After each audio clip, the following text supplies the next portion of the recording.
Hello, everyone. I hope you're all doing good. It's your girl Seeker in the house. A very good afternoon to everybody from snowy but sunny Calgary. I hope you're all doing fantastic. So there's been this news that has been trending all through the weekend, some on social media. Like the airwaves have been really buzzing with this whole news. Sudden for some, shocking for others, but to be honest, not too shocking for me. About Councillor Charlotte and her husband's split up. They're not married anymore. They're going through the courts of law for divorce. It's been done traditionally already, and now they just need to undo what they did legally in the courts of law when they got married 16 years ago.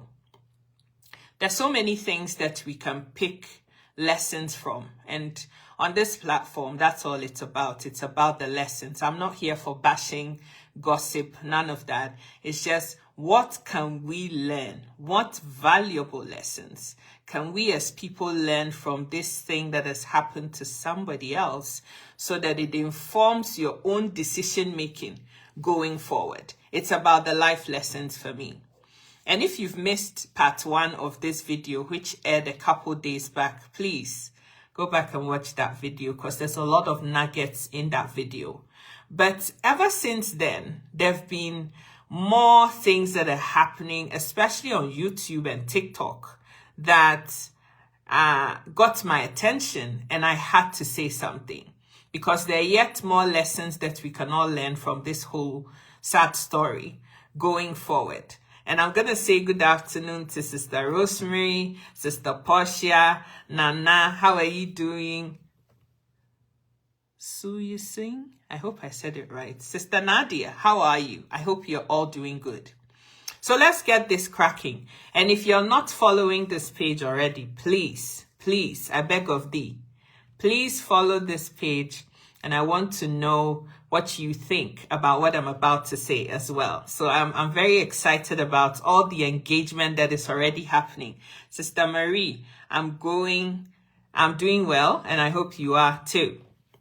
Now, this woman was a counselor. For those of us who don't have the background, I'll just say it in a minute. She was a counselor that gave marriage advice to couples.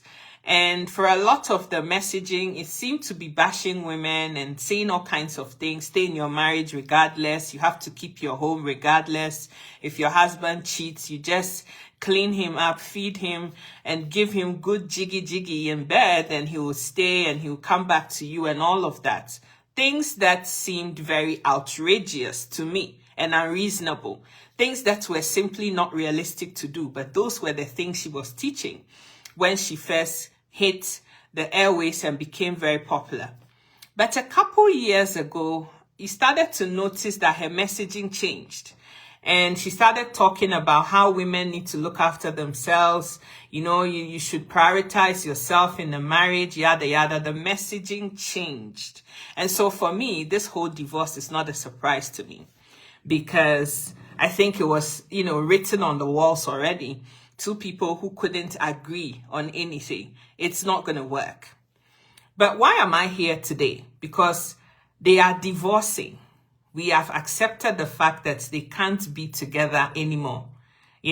Irreconcilable differences. They can't make it, and they have chosen to not be together anymore. We have understood that one.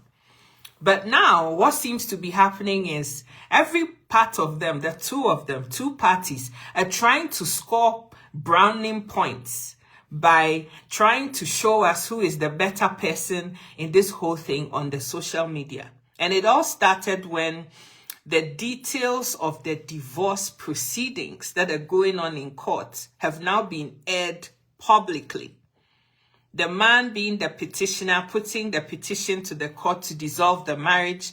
The wife being or ex-wife being the respondent, responding to the petition with her own things that she was asking for, countering what the petitioner was saying. And all kinds of things have been said about why they are splitting up. But the first thing that I want to ask, which seems to be missing from this whole conversation, is that who counsels the counselor?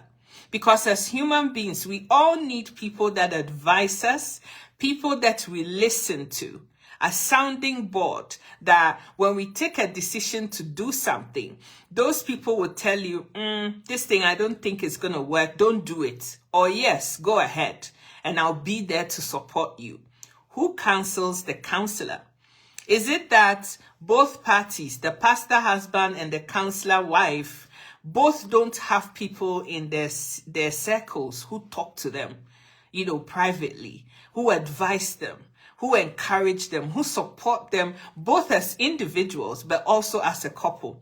Because the things that are being aired on social media is actually disgusting. It's not very pretty. And there are no winners in divorce proceedings. So I really don't understand why it seems like there's no control over these two people. There's nobody that, advises them not to do what they're doing on social media. And it's just ongoing. Every day there's more revelation about this whole proceeding. Who counsels the counselor? Now, when we go into scripture, since both of these people are Christian, and a lot of us on this platform are also Christian, including me, I didn't just want to talk because, I have nothing better to do, but I actually went back to scripture. A friend of mine took me back to the Bible and said, look, it's even said it in Proverbs. Proverbs chapter 11 and verse number 14. It says that where there is no counsel, the people fall. But in the multitude of counselors, there is safety. So even the good book says that you can't know it all in this life. It is advisable that you have people that can talk to you, make you see reason. So that when you're doing something that is adverse, they can caution you. This thing you're doing, I think you should think about it a second time. Maybe you should take a step back. Maybe you should do it a different way, so that you can have different outcomes. But these two people don't seem to have anybody like that. Or if they do, maybe they're not taking the advice. I don't know which of the two scenarios it is, but regardless, it is shameful that these two people don't either have people that caution them about what they're doing that is wrong, or two, that they actually do have people, but those people talk to them and they are not listening. Either way, it's shameful and it has no happy endings for either party. That is one thing. Secondly, we are all Africans, and when we get married, the marriage isn't just between man and woman. Marriage in our traditional setting, certainly in Ghana, different tribes, but it all boils down to the same thing. Marriage is between families. So the bride's family and the groom's family get together. The groom's family help the groom to ask for the wife or bride's hand in marriage. And there's a significance to that. It's not just about, happy-go-lucky, we are now in-laws. No. It is so that all the participants or the people that were present, the witnesses that were there when the marriage took place, all have a responsibility to ensure that the marriage succeeds, especially the parents and whoever the family head is that sat there and accepted the marriage. Because you're all saying, hey, we're all witnesses to this happy day and we're going to support this couple to make a success of their marriage. Now, I get it that they've split up traditionally, but it still doesn't stop what I'm about to say. Because regardless of what has happened, these are still somebody's children. The man must have parents, the lady, the counselor, she must have parents and other people too. You see, when you're in this life and you don't have anybody that can talk to you, that you think, oh, I have reverence for this certain person. When they tell me something, I stop and pay attention. I listen. So that they're like a sounding board to me about things that I want to do, decisions that I want to take, things that I want to do differently, so that I can make sure that I get it right. It seems to be lacking in this whole conversation, and they are just making a mockery of themselves, the pair of them, on social media. I am absolutely disgusted and sad that these sorts of things are happening, because there are no winners. There are never any winners in divorce, ever. It's just something that sometimes has to happen when two parties can't see reason on anything. They've been living separately for 3 whole years. And according to the guy, there have been interventions. People have tried to talk to them, but it hasn't worked. And so if it hasn't worked, and the end result is that you have to go your separate ways, we all don't need to know the nitty-gritties of the breakup. So that's the first thing I want to talk about here. The second thing is this. In this life, there is something called privacy. Or privacy. Let me say that. But privacy. And it's there for a reason.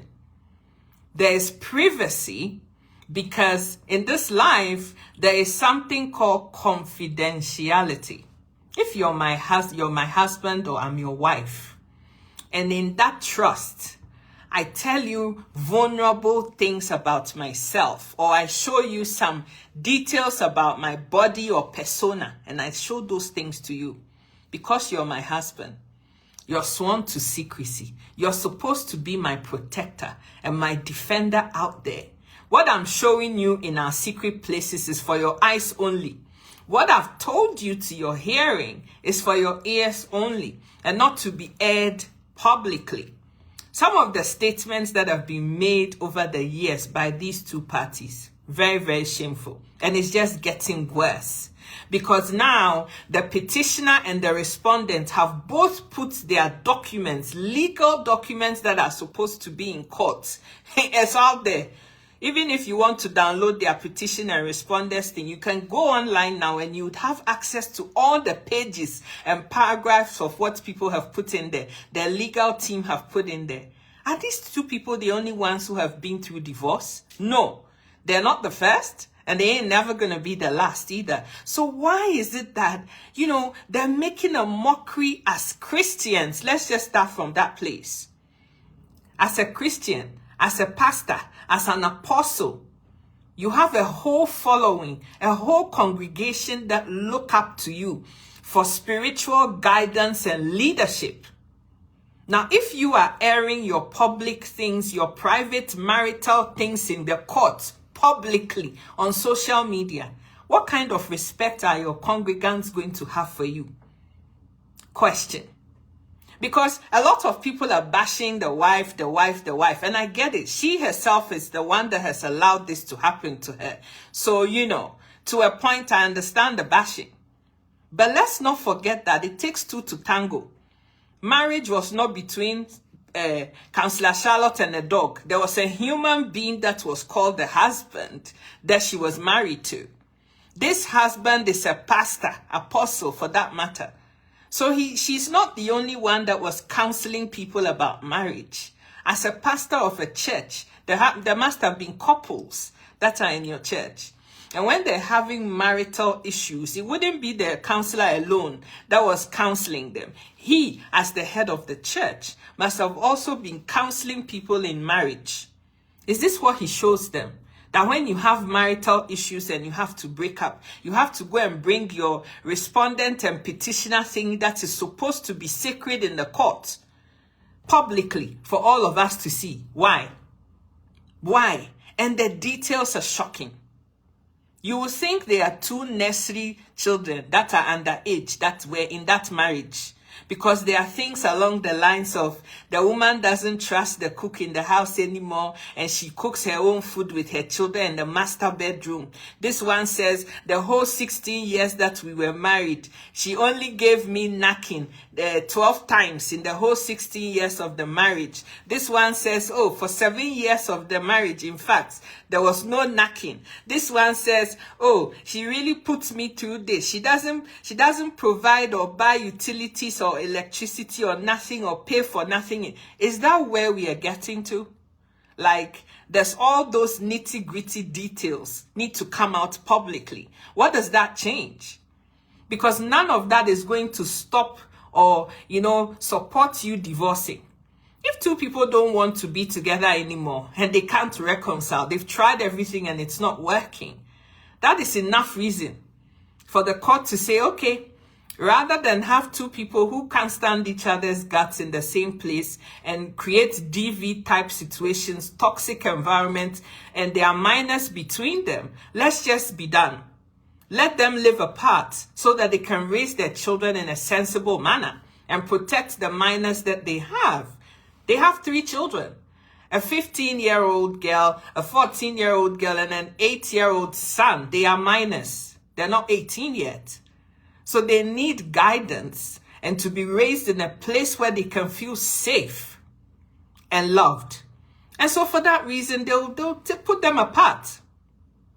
Any marriage. Hello, Sister Liddy. How are you doing? Yanya Koa, how are you, sweetheart? Sister Janet, thank you so much. And Nana, exactly. Right? If two people are living together and their marriage is not marrying, they put them apart. If that's what you both want to do, the court will grant that. And let me tell you something. If you've been together in a marriage for 2 years and that marriage has not been consummated, i.e., there's been none of this knocking in that place for 2 years already, that is a tangible enough reason to say, you know what, this thing is not marrying, so let's just be done with it. So, I mean, I don't understand why all of the nitty-gritties about, I bought her a car and she didn't drive the car and she sold it. And this one said, no, it's not true. He didn't buy me any car. I bought the car myself. All of those details are completely unnecessary. When it comes down to it, what is the details, the most important salient points of the whole thing about divorce? We can't agree. We can't even agree about how we're going to raise these children, and so we're better off just apart. The court listens to both sides, it's not working, they grant the divorce and make sure that the kids are provided for. Simple. No court forces anybody to stay married. So I don't understand for the life of me why all of these nasty details about how many times you got it and how many times you didn't get it needs to be public. I don't get it. Sister Liddy, mwah, thank you so much for your love and the stars. It's amazing. You know how to love me. Thank you so much. I love you, darling. And I hope you're feeling better. Right? None of that needs to be out there. It's not necessary. What's the point? And you see, what they're forgetting is that social media never forgets anything. Later in life, when they wish that these things were not publicly known, somebody will go and bring them out. Social media, especially now, in the advent of AI, oh, you don't have to do much. You know, so sometimes when people are making decisions, we need to think about the consequences of our actions or the lack of it. Now, I was talking about privacy, and I just wanted to, highlight some of the importance of confidentiality. Sister Marie says, what I find in our days, there is no true love. It's all about interest. I don't know if you agree with me. That's a view. That's a view. But even in that interest seeking, this thing that they are doing, it's not interest. It's not yielding any interest for anybody. You're splitting up. I get it. But doesn't your reputation matter to you at all? Because if I'm a woman and I know and I've observed that this man, this is how he took his ex-wife to the cleaners and said all these horrible things about we only did it 12 times and all of that, I will be wary of you. Because in later life, if we are overdoing it or underdoing it, or if my nyash, there for yellow inside, you are going to put it out there that my new wife has yellow nyash. Am I prepared for that? Probably not. Similarly, if, the wife now wants to be married to somebody else, people are going to say, are you not that one that you were trying to provoke your husband and you hit his something and he said it was paining him? Are you not that one that punches people in their down below? And then that all becomes things that you can't even take, a stigma that is around you that you can't get rid of easily. Only people who no get sense are going to be hanging out with these people on the back of what they're doing if they don't stop it, because it's too much. We don't need to know all this detail. It's not important, right? Now, privacy. What is it about privacy and confidentiality that is so important in our living? Privacy and confidentiality is what builds trust between people. If I'm married to you and I can show you my nakedness and not expect that when I'm snoring and sleeping, you will go and take videos of my snoring, take pictures of my black nyash, take pictures of my other one and put it on social media when you think that you want to get back at me. I can't trust you. It goes both ways. If wife has to take pictures of the husband's nakedness and keep it so that when something happens, they can show it, how are you building trust? And if you're going to be living under the same roof with somebody you're calling husband or wife, and you can't trust them, there's no point being married. So privacy and confidentiality ensures that people can build trust between themselves. And if that is impossible to do, then there's no point being together. Number 2, confidentiality protects your reputation. This woman is a marriage counselor. This guy is a pastor. He wants to continue pastoring his church way after this divorce. Why is he doing what he's doing? Why is she doing what she's doing? Because now that it's all out there and we are all picking all the things that she said and did in the past versus what is in this, respondent and petitioner thing in the court. It's like, this counselor, is she going to even have a job after all this is said and done? Who in their right mind would go to this woman again and go and get counseling from her? Like, is the man trying to end her career? Like, it's almost starting to smell as if there's some vendetta to be gotten out of this whole thing. He's trying to crush her and make her realize that she's nothing. I don't know. It's starting to smell a little bit of that for me. And on the flip side, the man is doing all these things, but he's forgetting that he's a pastor. People come to you for advice, for leadership, spiritual guidance. If you're behaving like this, what's the difference between you as apostle and me, common floor member? Because even me, as common floor member, wouldn't do what you're doing. God forbid, if I have to be in a divorce, the last person I want to know about it is social media. I would want everything in that divorce petition to be in court. Me, my lawyer, whoever I'm married to and their lawyer, and the judge, period. I don't want anybody else knowing. Why would you do that? Right? And so it doesn't make any sense. And you see, we always like to point accusing finger at each other. But what we forget is that when you're pointing this one finger at somebody, the rest of the fingers, at least 3 of them, are pointing back at you. So for me, when you're trying to do somebody dirty and you think that, I've got her, people will now see just how horrible she is to me and what I went through. And this one is also saying, now I'm going to show this man that he also showed me pepper. You are pointing accusing finger. 3 of the fingers are still pointing back to you. So who is losing here? You're damaging somebody else's reputation, their bread and butter. But in the process, you're damaging your own self too. Because me, I have no business in that church. I won't go on the back of it. And it's not because they split up. It's because of the way they're splitting up. To err is human and to forgive is divine. But, with every position in this life comes responsibility. I'm not a pastor for a reason. I don't have any flock that I'm trying to lead spiritually. I am me. But you say you're apostle. You are an apostle. You prophesy. You whatever. You have flock that you're leading spiritually. Shouldn't you be a role model to them? Even if your marriage has ended. There are men and women of God who have gone through divorce. They didn't do it like this. Don't you have any role models? People that you look up to? Must it be nasty in order to be a divorce? Who are their lawyers? Can't they knock some sense into them? Like, I have too many questions about this whole thing and the way it's being done. I don't get it at all. The other thing is that you have to uphold confidentiality to protect privacy. Don't forget that these people have young children. They may think, oh, the kids are young. They don't do anything on social media. They don't even have a phone. But they go to school. They have friends. There will be people that will be showing your children what is happening. How do you think your child will be feeling?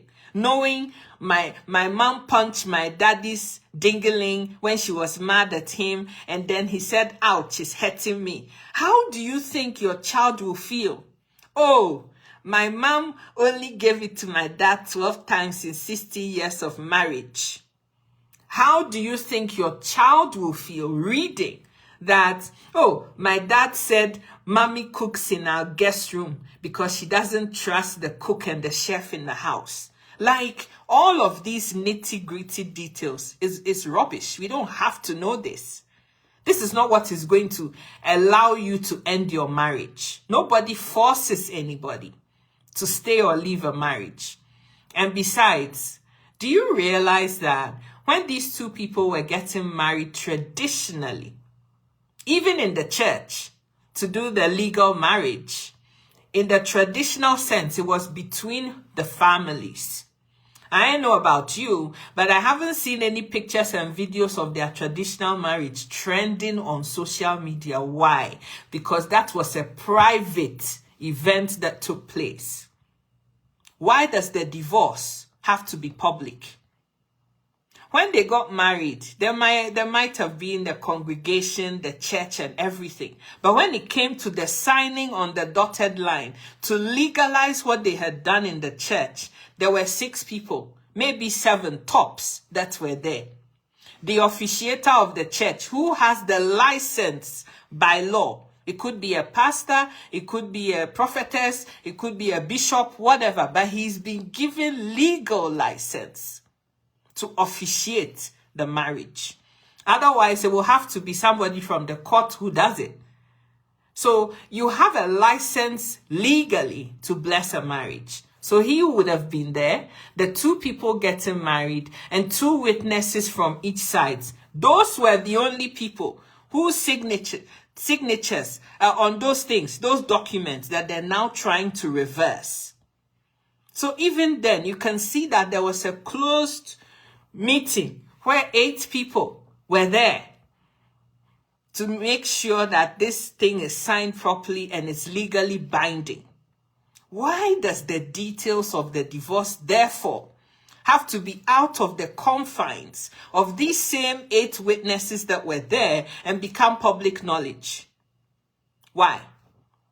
If the man thinks that he suffered so much and now he has to show people what he's been through, he's shooting himself in the foot. I would never advise any single woman to date that man after what he's done. And now a lot of young people like Solomon will be saying things like, I'm never getting married. And who can blame them? Because it's just become a laughing stock. It's laughable that these sorts of things are happening. So that is that one. And also, if 2 people want to make an autonomous decision and they publicize everything they want to do, there will definitely be feedback from outsiders interfering with your private decision that you want to make. So these are just some of the reasons why privacy and confidentiality is important. Do you know that as my husband, if I open my something for you and we do the do, and you go and take pictures of my something that I don't want anybody but you to see because you're my husband, and you put that out there, I could sue your ass for that. Because that was not the terms and conditions of the agreement. I say I will open for you, come and do something. I didn't tell you I wanted the public to come and see my somewhere. And so when we are doing things, let us use common sense. Biko, let us use our brains when we're doing things that we think are hurting other people. But in the long run, you're not hurting anybody, but you're hurting yourself. Another thing that I want to say is this. No matter how bad your other half that you're now not agreeing with and splitting up is, you have to remember that there were some good times. No matter how bad the person was, there were some good times. Because in this whole thing that is now looking like the woman was the devil's incarnate and the man was the saint and the victim in this whole marriage, weren't there videos that you and I both see? If you Google them right now, there are pictures of this man running his hands through her cornrow plaits and trying to show endearing kind of things towards her. There are pictures of the two of them together, and this one said, I am more handsome than you and I look better than you. There were good times. And so no matter how much of a demon your husband or your wife has now become, because today you can't agree anymore, can't you think back to the good times that you had? That, no matter how evil this person was, she did something good in my life. If Charlotte is that much of a demon, at least Charlotte gave me 3 amazing children that I adore and love so much. Now, people are going to say I'm a man because when I shot the shots those 12 times, 3 out of the 12 times, Pekin don't come from inside. So, I can do the job, Can't you see that that is something to uphold? And for that reason, let me not be horrible to this woman. Yeah, she doesn't deserve it, but because of one good thing that this woman did for me in the 16 years of marriage, she gave me 3 amazing children. That alone, let me be thankful for that one. You can't even do that. That is sad. And on the flip side, my husband was awful. He does not talk to me.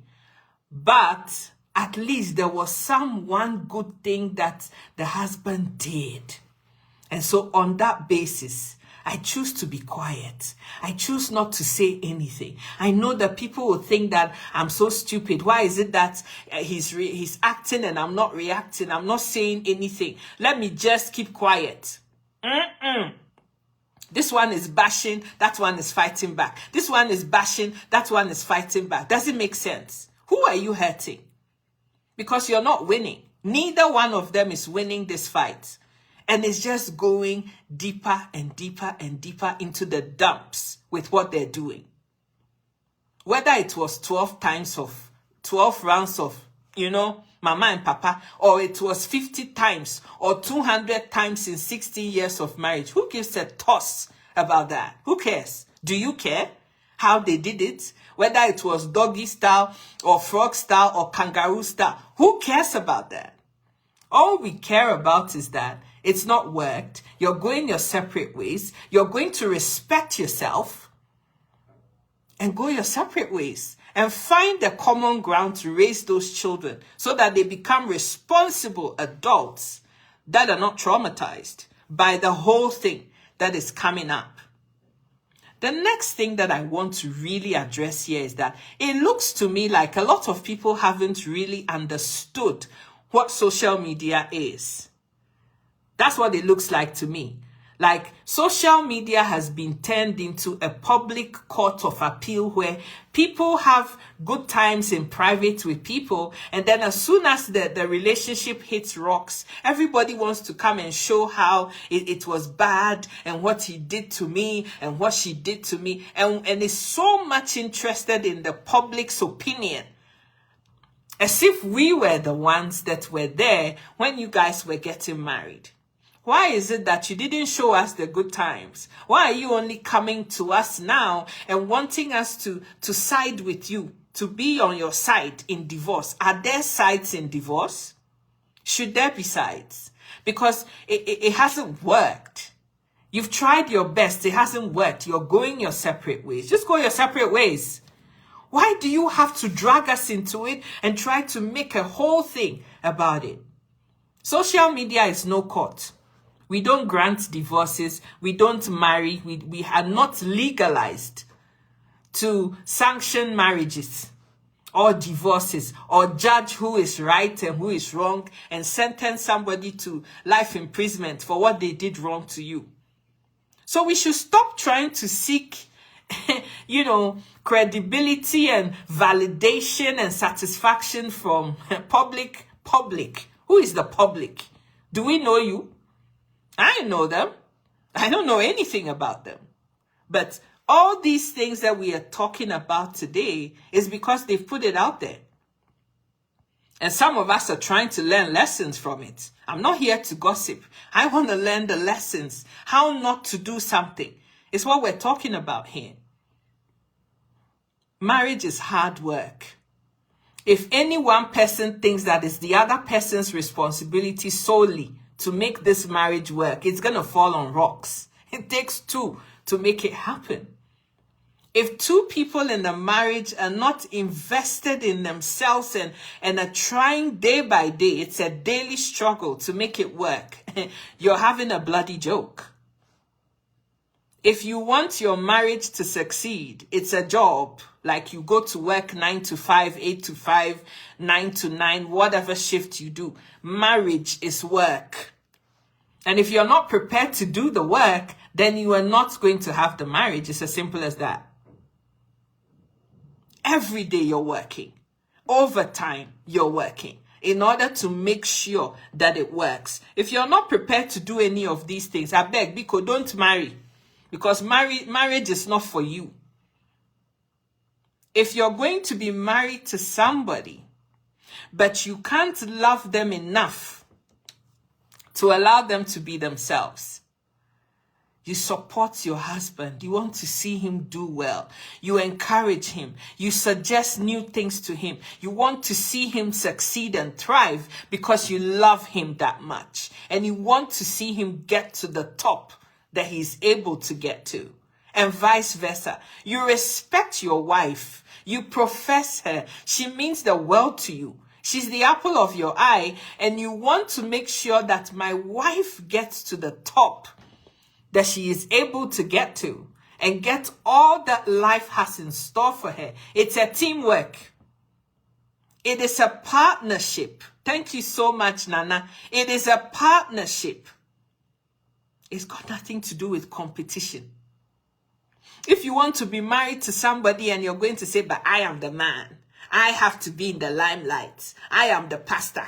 I am the bishop. I am the apostle. I'm the one that is able to see the eye of God. Elroy, I prophesy and things happen. And so I ought to be in the limelight. My wife is just the counselor, marriage common counselor. Why is everybody making noise about her? Are you loving your wife? When she goes and she gets all the glory and everybody is like, hey, Mrs. Oduro, I'm so happy that, things have worked out for you and you're doing so well. Who does the glory come to? Mrs. Oduro. Does she not answer your name? Whose name are they talking about? Counselor Charlotte Oduro is what people kept saying. So you too, you're a participant in that. Oh, this is my amazing, beautiful wife that has become famous because of ABCD.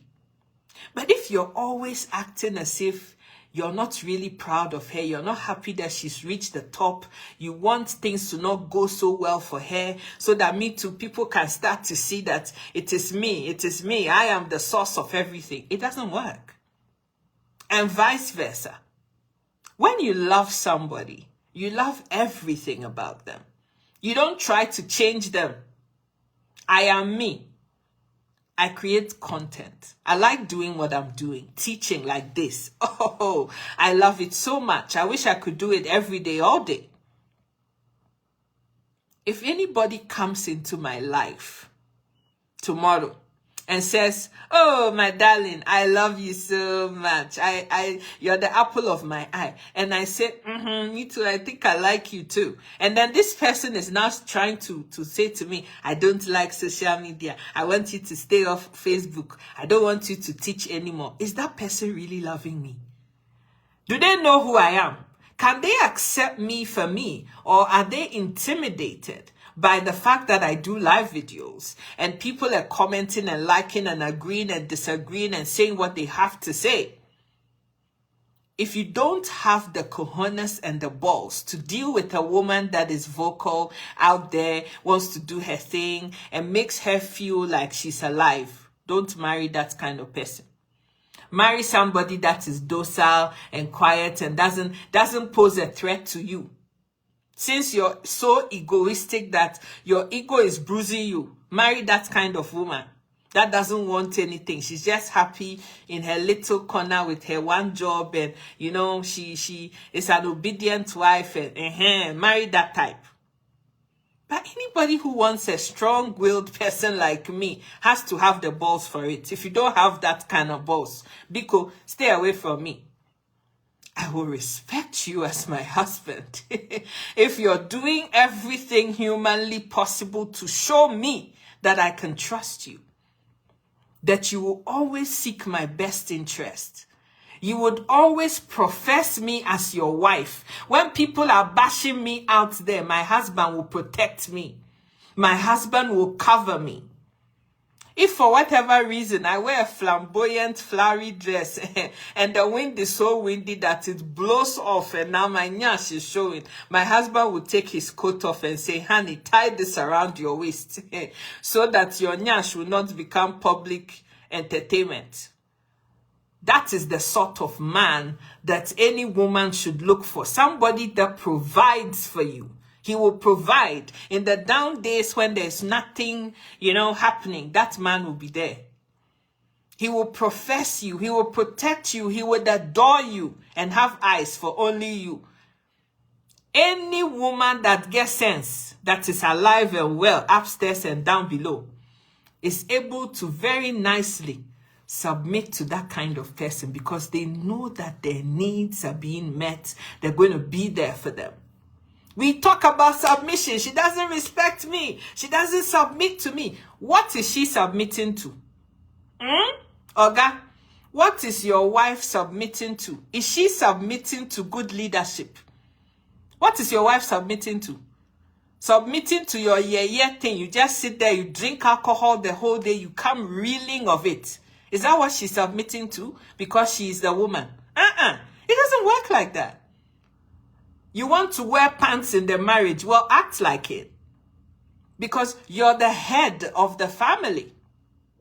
So if you're providing, you're being respectable, you cover your wife and your children, you make sure no harm comes to them, you provide for them. Why would they not want to submit to you? I don't understand. Any man that does what men are supposed to do by being the heads of the house, those sane women, they submit to them perfectly well.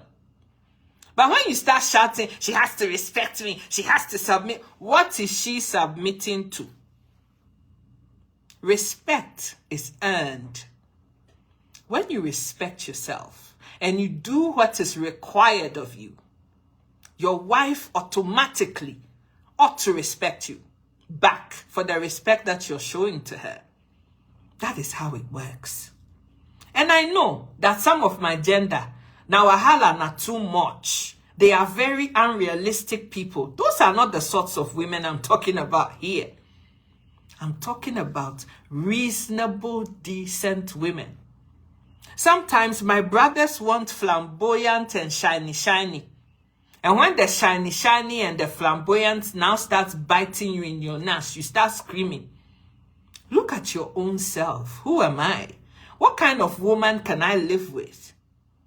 You want her to have Coca-Cola body, Fanta shape, this, that, breasts that are standing up even after 20 children. You don't want her to have a scar anywhere on her body. She has to be slim and trendy. But you don't want to pay for the maintenance. Does it make sense? You don't know that beautiful thing and money they do. You don't know that. So how is it going to happen? You don't want to be the man. You don't want to stand up. You don't want to do anything, but you want to earn submission. It doesn't work like that. Men, love your wife as Christ loved the church and gave his life for it. And so this leadership that these men want to have, they don't realize that it's a sacrificial kind of love. You lay your life down for your family. This is my wife. This is my children. And I am responsible ultimately for these people. If you can't respect, Sister Lady, God bless you. If you can't respect yourself to do what is required of you, honey, you can't come and be shouting submission, submission. You have to submit to me. You must submit to me. You can't demand submission and respect when I don't know what I'm submitting to. Okay? So show me what you've got so I can submit to that. And if I'm convinced that I don't have to worry because I have a husband, when the going gets tough, and I come back home and the world has battered me and people have insulted me at work and I'm having a rough day, I know once I turn the key in our front door and I come through the door, my husband is there, my children are there to welcome me in open arms and make me feel loved and wanted. Why would I not submit to that kind of a man? Answer me. Responsibility. A lot of people want the title, but they don't want the thing that comes with the thing that comes with the title. You want to be called CEO of a company, but you're forgetting that all the employees that you've hired, you are now going to be responsible for their lifestyles and their livelihoods. If anything happens to them, it's on you. You want to be husband. You want people to submit to you, but you don't know that by taking somebody picking from their house and bringing them to your own house, they are now your responsibility. When the woman is living in their parents' house, they are their parents' responsibility. Now that you've gone and paid bride price, you have to do what you have to do. And if as a husband, you're showing me that you love me, my views matter to you. When I say something, you listen to what I'm saying. Why would I not respect you back? Why? Why? I don't understand why a lot of men think that we are just, we are just there. We are just some demons that are there and we just do things that don't make sense. Let's stop demonizing this conversation. And also look critically at what the brothers are doing. Because, in our African setting, there's always this conversation about, you're a woman. We have to groom you for your man. We have to raise you right for marriage. We have to train you for marriage. Who trains the men for marriage? I have never heard anything about men being trained for marriage. Who does that? It's always the woman. You must know how to cook so that you can cook for your husband. You must know how to dress up so you can please your husband. You have to. What should the man do? Me too, I like a nice looking guy who is well shaved and, knows how to clean their something. I don't want to sleep after any smelly, anything. So if you want me to play with your something, you have to clean it proper. It should not be everything woman, the woman. It's starting to become a broken record. Men that are upright and understand that CEO comes with responsibility are able to have decent women in their lives that they can love for time. As I'm sitting here, my parents are African. The last time I checked, for almost 48 years, those people, they are still together. They've all gone great together. Is it a bed of roses? But why has it lasted all this time? Because the wife, my mom, was submitting to something. She could see something in the man that was worth submitting to. And the respect was natural. Because this is my husband. No matter what happens, when he comes back, he must surely bring back food for me and my children to eat. When he is bringing chop money, he does not complain. He does not say, oh, this one, you like food too much. Just take this 100 naira. It should be enough now. There's just 5 of us. But you want the big meat in the pot of soup. They don't complain about all of that. And so my mom knows that This is a man who will give his life for his children and me.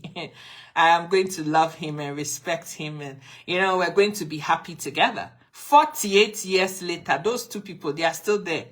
Nothing has happened. They are very much alive and well.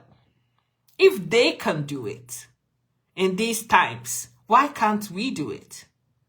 When you start doing things like, it's me, it has to be me, and I have to be in the limelight, and I have to do this all the time, you are not allowing your wife to flourish and contribute to helping you to run your home. What is all this? Must marriage be about competition? Who is out there? Who are they seeing? Are they seeing Pastor George? Or are they seeing Mama Valentina? What is that? Now, social media we need to understand how to work social media so that it helps us as people. Social media is not a court of law. The public opinion does not matter in this whole divorce issue. We are not the ones who grant divorce or marriage.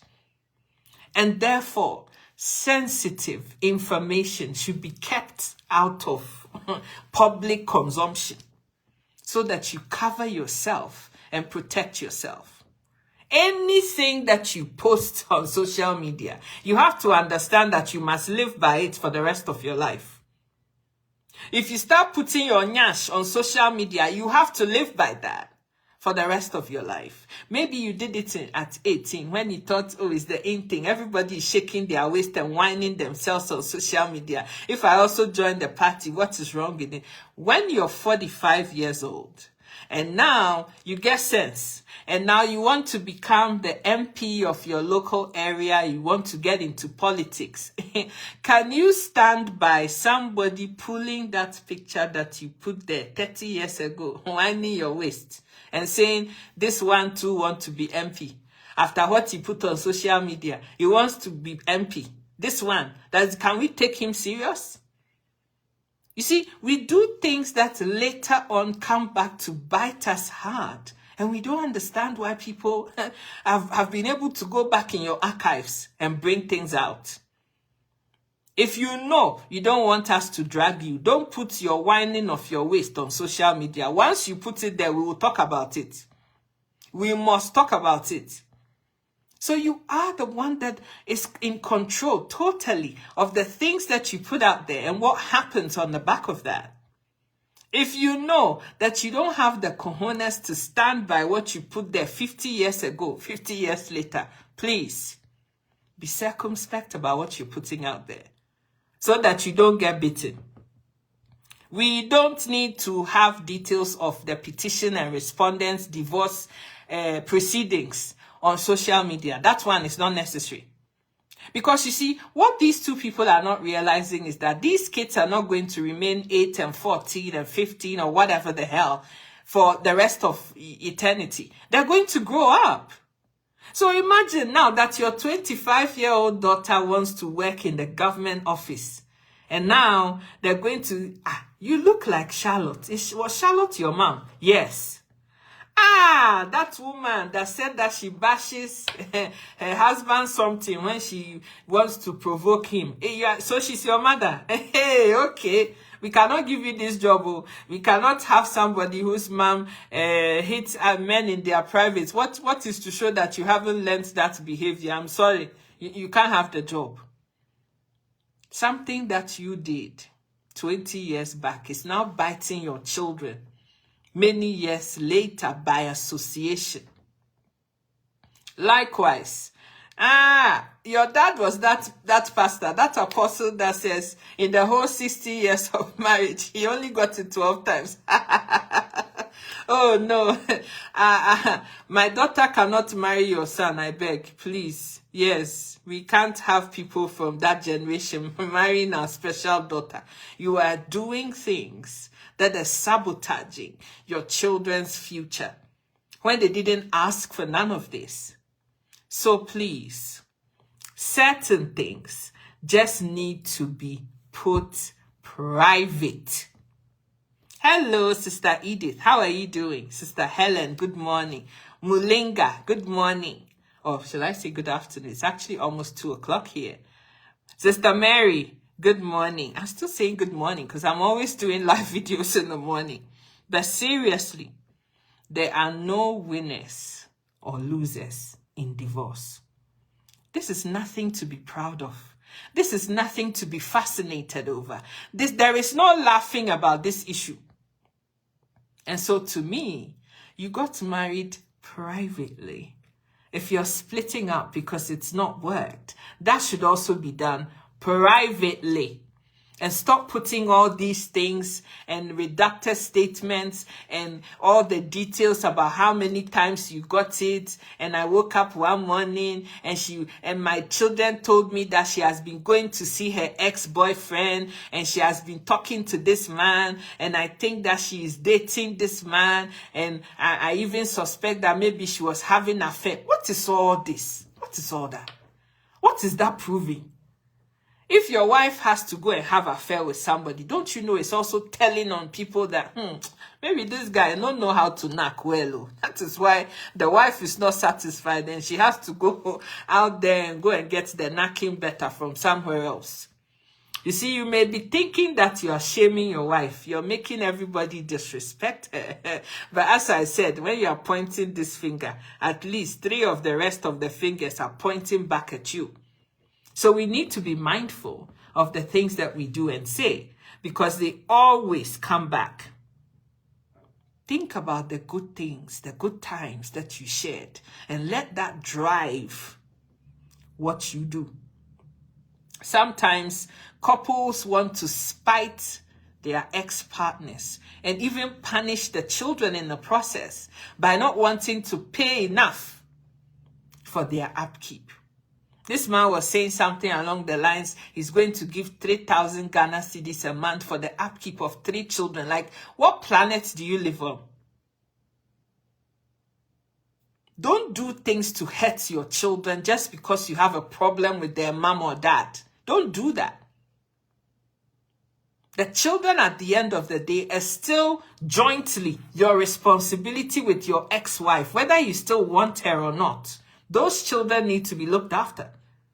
So Charlotte should do her bit, but you too do your bit. Don't, carve out monies that don't make sense just because, you want it to favor, you want to punish your ex-wife for the pain that you went through. Take your feelings to counseling and therapy and do the decent, responsible thing of raising your children and looking after them. And there are a lot of guys in the house who are going to think, there she goes. She's being feminine and she's always bashing men and she's always supporting men. I am not by any means supporting anything. Charlotte herself, in her own admission, her own words, said that she did things that were really terrible to her husband. But at that time, things were really bad for them. And she did things that were despicable. She says it herself. She is not trying to portray herself as any saint in this issue. But you see, in everything that I've seen on social media so far, especially from Oga Apostle, his camp, he has never once said that we had some good times. And maybe it takes 2 to tango. So, yes, my wife is a demon, but maybe me too, I did something wrong in this whole marriage for it not to work. Because if you've done any science, if you've done any physics or chemistry in your life, action and reaction are equal and opposite. It's all well and good for all of us to sit here and be bashing her. She's a demon. How can you punch your husband, manhood? How can you do? But what did he do that antagonized her to do that? We're not asking that question. And I'm not saying any action of the husband warrants that kind of treatment. I am not saying that by any stretch of the imagination. But what I am saying is that for somebody to do outrageous things, somebody has to also have done something. And so in this whole issue where there is no winners or losers, It's always good to be measured in the way you approach. No, I got divorced. Things didn't quite work out. We tried and it didn't work. I accept and acknowledge my own part in the failure of my marriage. Maybe there were things I could have done better, but I failed to do them. And my wife also failed to do her part. It's why the marriage has failed. It's not the responsibility of one person. But in all that we're hearing, everybody is, oh, the man really suffered. This woman is a demon. This woman is a bitch. This woman is a this. She said that. She said this. She's arrogant. And I'm not saying she's none of those things. But you too, what did you do? Let's be fair here. Let's have fair conversation. And not blame one particular party for being the one that did something. There's always two sides to the story. Everybody is trying to score brownie points in the public court of opinion on social media. The husband wants everybody to now see that he's now arrived. He's now an apostle of a church. But see, 16 years ago, when he first started, if you see those pictures of him from that time and you compare them to him now, yeah, it's like, who was this? Is this the same person? Is this the same guy? We all evolve. God blesses the best of us and the worst of us too. We don't have any control over deciding who he chooses to bless. But what I am saying is that for the sake of future things that are to come, you can never take back the fact that you had 3 children with this woman that is today your demon. Somebody who used to be your darling some time back, that you married, wedding, that was putting cake in your mouth. We've seen videos of your birthday party where your wife was feeding cake to your mouth. Today, she's the worst possible thing that happened to you. But there were good times. Allow those good times to guide what you do. Irrespective of how horrible she was. Because there are certain things you can't go back and undo. I remember that I was watching one of these American reality TV shows about a courtroom where a man was denying that this child is not mine, and the kid looked a spitting image of the man, but he was still denying that, oh, they only did it the one time, and even that time, you know, it was just a short, quickie thing that they did, blah, blah, blah. The judge looked him in the eye and asked the question, if I give you a spoon right now, can you go back to that woman something and go and scrape out everything that you put there? Because this child is a spitting image of you. What are you saying? Regardless of what has happened, there are 3 children. You contributed in the making of these kids. Some of them look spitting image of their mom, but still, Charlotte on her own cannot have 3 children. Neither can you with your Bula Matali, as long as African map, be able to produce those children. It was the 2 of you, the union, that thing that you did in that bed at that time, that has produced these 3 kids. Love them and let the love that you have for the children stop you from doing silly things that don't make any sense. We don't need to know details of your divorce that is happening in court in the public. I really hope that there are people who can knock some sense into the 2 of them, because this is so embarrassing and shameful, not just for the 2 of them, but for the body of Christ. Because some of us are now looking and thinking, so all these pastors, this is what they've been doing. Which one can I respect now? Who should I go to for advice? Do I need marriage counseling? Maybe I should just do my own thing, because all these people, they can't even keep their own home together. What do they know to come and be advising me? Let's not do that. We are tarnishing the image of God. Like other people that are non-Christian will be looking at this whole fallacy and this whole nonsense and brouhaha that is out there and thinking, look at these people.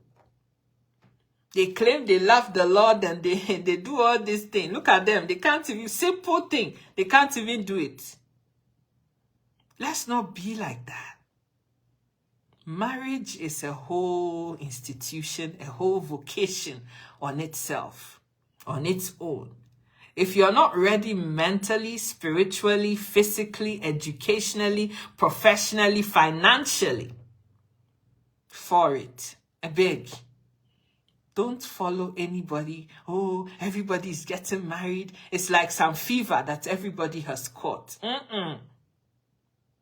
There are down days. There are some very rough, challenging days that will come. There are some very horrible things that will come up in the marriage to test your resolve to remain together. And when you want to look at it in a spiritual connotation, the evil one is not happy about marriages because that's the only way to completely destroy people's destinies. As long as mothers and fathers and husbands and wives can remain together and children in that unit, their generations are safe, destinies are protected. But once things break up, that's just a done deal. So protect your marriage with everything that it has. Pray about it. Love your husband. Love your wife. Respect each other. And before you get into that marriage, make sure that you're marrying somebody that you can be yoked with. You cannot be unequally yoked. This one wants to do things this way. This one wants to do things that way. And you want to be married. This is just simple common sense. How can two walk together unless they agree? That's my final word for this video. How can two walk together unless they agree? Unless you're in total agreement, how is it going to work? Life is hard. There's so many storms of life that are blowing, trying to take you off your high horses in your marriage and ruin everything for it. If you don't stand, if you don't pray, if you don't love each other, respect and support each other, and work as a team, partners in a collaboration. But this one says, I am the man. I should be the one that is known. And it all has to be about competition. You're doomed for failure. I love you so much. I want to hear what you have to say about what I've said this afternoon. Honestly, everybody that's on this video. Nana, I want to give you the Grammy Award for being the one with the most comments on this video this afternoon, because I saw quite a few of them. But I really want to know what the rest of you think about this video. And thank you for all the love hearts. Like, yeah, keep on loving on me, because I love those, the red kind. The blue ones, nah, but the red ones, oh yeah, it gives me a lot of energy. So keep those coming, right? Please share this video. Please share this video. Sika Educates is on YouTube as well. It's not just Facebook. Because if you love me and everything that I've said today, you just need to go to Sika Educates on YouTube just now. It doesn't cost you anything. Subscribe to the channel, please. Please. Very soon, I'm going to start doing exclusive content on the YouTube channel that is not going to be on Facebook. If you're not subscribed, you won't get any notification. You won't get all the juicy stuff that we'll be talking about there. I'm looking for a panel that I can be having those conversations with over there, probably on a Sunday afternoon. And so please, if you want to get the juicy stuff, it is on YouTube that is going to be happening. But I want to get the 1,000 subscribers first. That's what is going to push the panel that I'm trying to put together and I to bother doing anything. So please, there's 64,000 people, honorable people that I love and cherish so much. I'm just asking 300 of you to go to YouTube and just subscribe to Sika Educates. You see me in this pinky background there, and I'm looking all, demure there. And then you just subscribe. Very simple. I love you so much. Think about what I've said today. And please, let me know what you think. If you missed part 1 of this video, I did it a couple days back. Go and watch that video. Lots of nuggets there as well. God bless you. Stay beautiful and handsome. And remember, marriage is a difficult thing, but it's easily done in partnership. Bye. I love you.